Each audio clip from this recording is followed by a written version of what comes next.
If I ever get near power, I will responsibly defund the BBC as one of the first things I do. I think the BBC is dripping poison into the veins of Britain every day.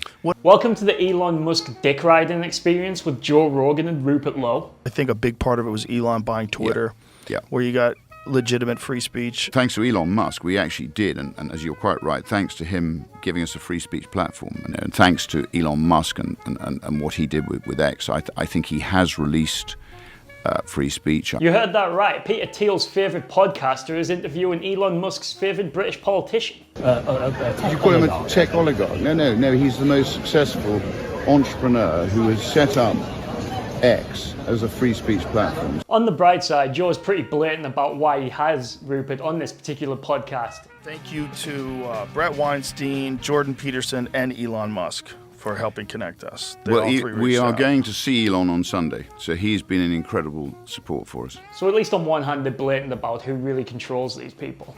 Oh my God. Artificial intelligence could absolutely return as Jesus. Not just return as Jesus, but return as Jesus with all the powers of Jesus.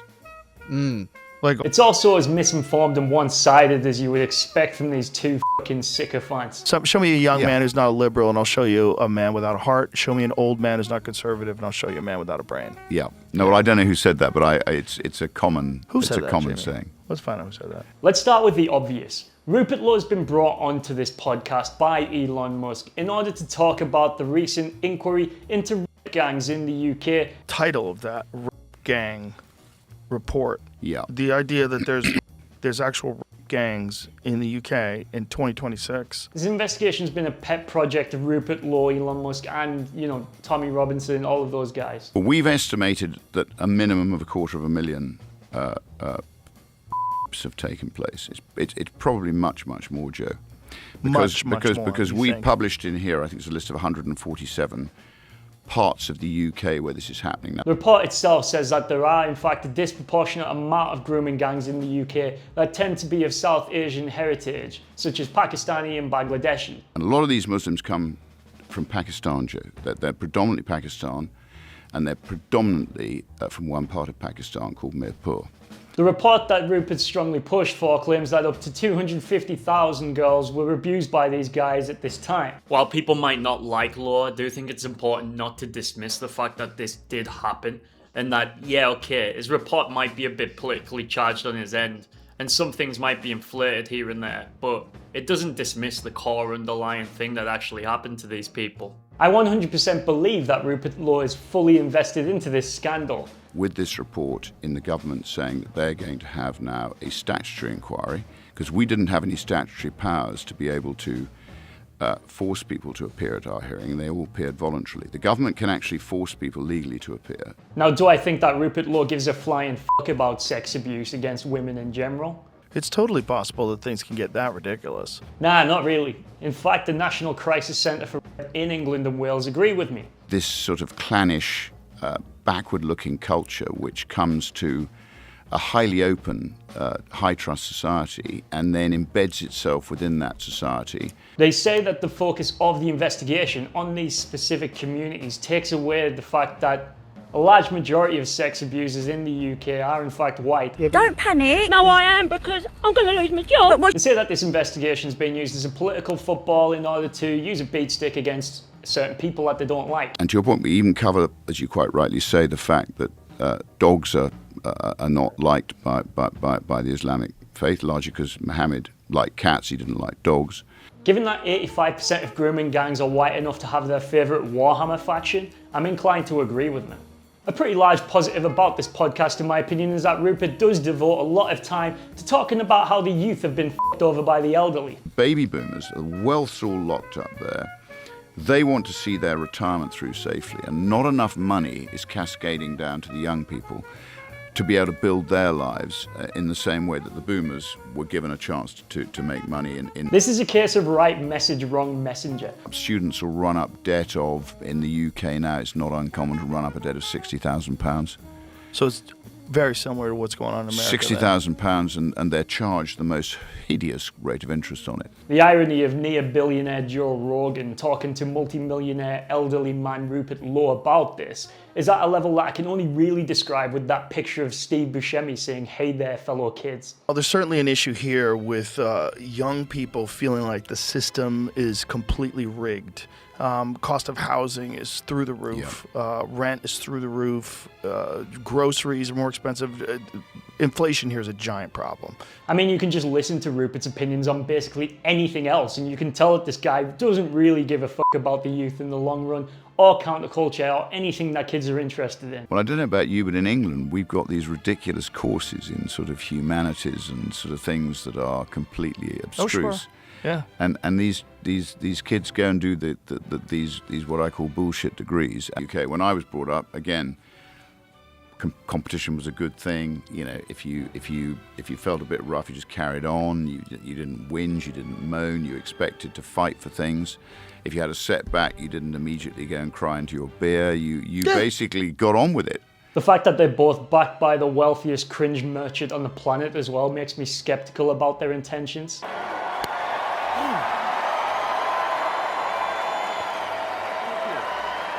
My heart goes out to you. They talk about how Elon's such a great free speech advocate and how he saved X when he took it over.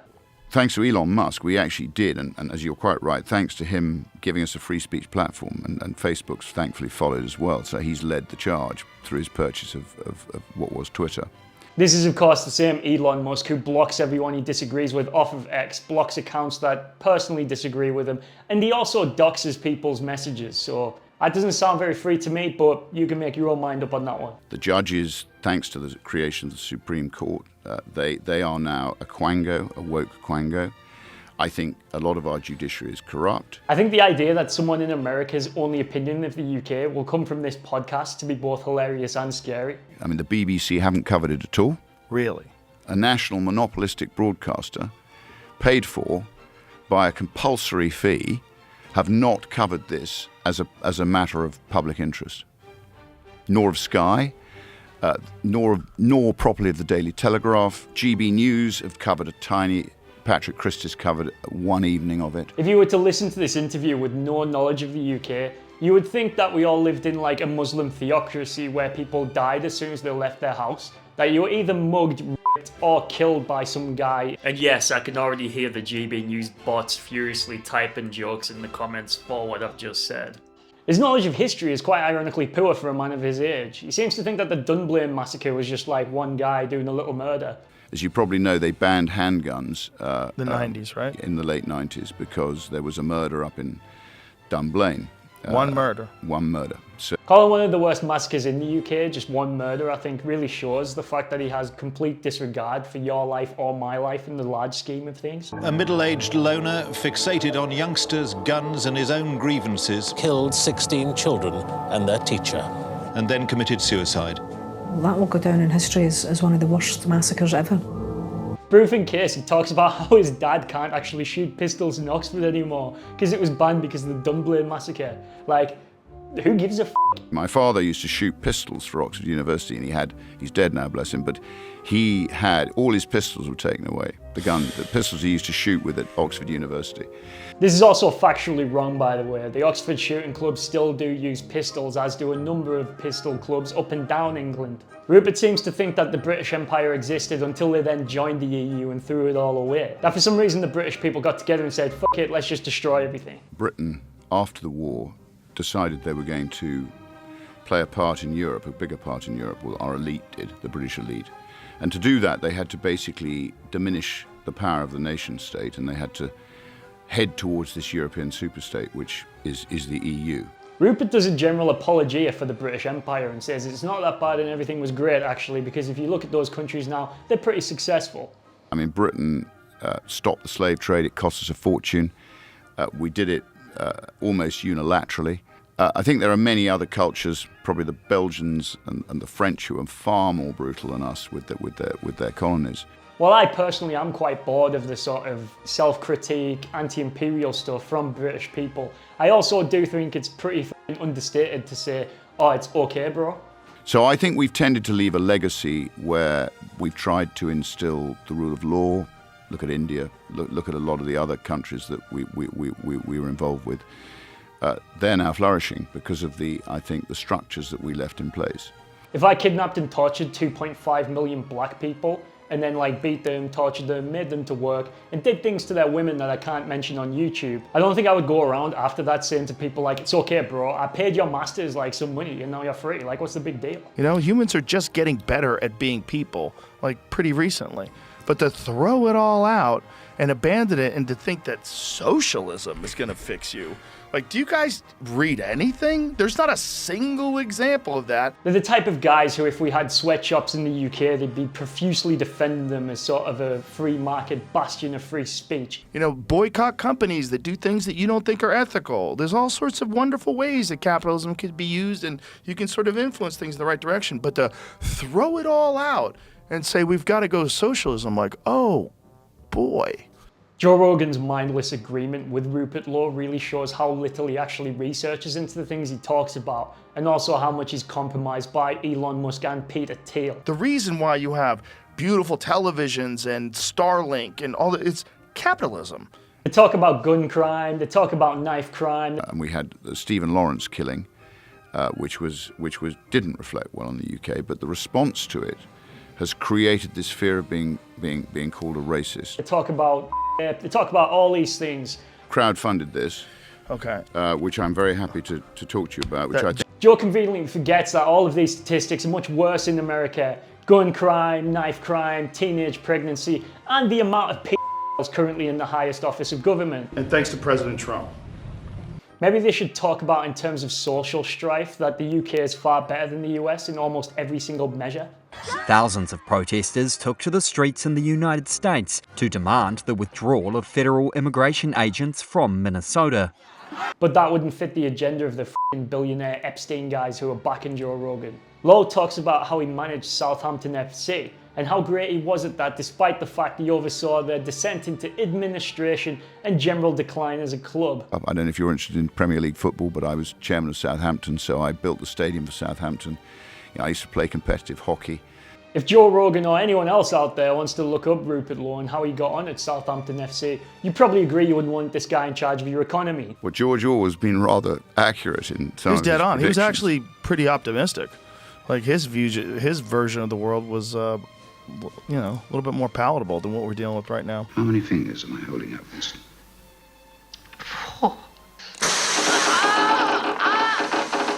This means that when Rupert greatly inflates the amount of money spent on the Bibi Stockholm barge, he can just say, my sources do trust me, and Joe Rogan just trusts him like that because Elon Musk suggested him.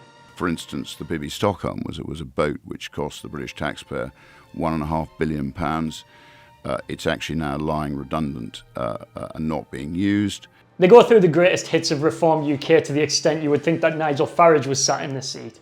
But you know, our woke culture is not protecting the interests of the British people. What other examples of what the BBC is doing do you think is dripping poison? Well, I think a lot of their coverage is not objective. It's woke.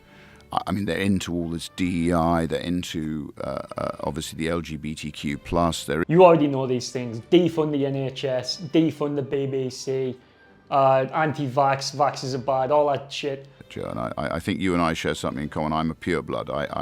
I didn't have Pure those. blood's hilarious. I didn't have those. I didn't have those injections. I wouldn't go anywhere near them. How did you get away with that in the UK? Well, I It's used to been go to quite Australia difficult. a lot. So because I have some businesses in Perth, in Western Australia. You already know what you think of these things, and if you support Rupert and if you don't support Rupert, you'll probably get nothing from this podcast. It's just everything he's already talked about before. I see fraud in the judiciary. I see all the things that. Sounds like you're talking about America. Well, I'm talking about Britain at the moment, Joe. But it I seems think like it's a widespread problem. is well, my I point is. actually think America under Joe Biden probably was as bad as that. Lowe also hates the Fabian Society, essentially like a champagne socialist think tank for Labour Party, not just in the UK, but worldwide. Fabian Pabloist Haldane Society, as I call them, they're sort of all. They've all got this malign philosophy. And He talks about how their coat of arms used to be a wolf in sheep's clothing. well, everyone should look at the Fabian Society because that runs deep through the veins of Labour. That is damn crazy. What do you think of that? That is damn crazy. So, ladies and gentlemen, if you're just listening to this Fabian Society coat of arms is really a black wolf that has a sheep's body strapped on top of its back. Which actually I do find pretty funny. He is right about that. I don't know why you would choose that symbol. They're basically breaking the backbone of Britain. To the Fabian point, they are enacting this Fabian agenda, which is designed to create a society that's reliant on the state. He talks about them as though they're some sort of Bolshevik company in arms that are going to take up guns, behead Prince William and skull Kate Middleton. Let's have a look at some of these wild policies that the Fabian Society believe in, shall we? We've got reform on tax system to close loopholes to tax havens that aren't in the country. They also want closer economic ties to the European Union. They want to remove the 2-child benefit cap and raise benefits in line with inflation.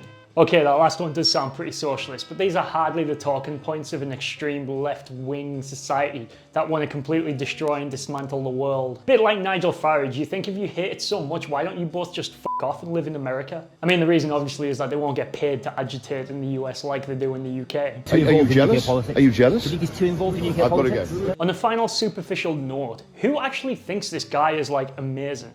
Like, I understand why people vote for Nigel Farage. He's pretty good at talking. He's pretty good at jokes sometimes. He makes some decent jokes. Rupert Lowe has like none of that. He has the physical appearance of the biggest wanker you've ever met at a rural country pub. And the condescending, droning voice of a poor White House character.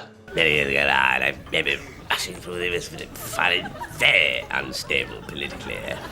Pandemonium.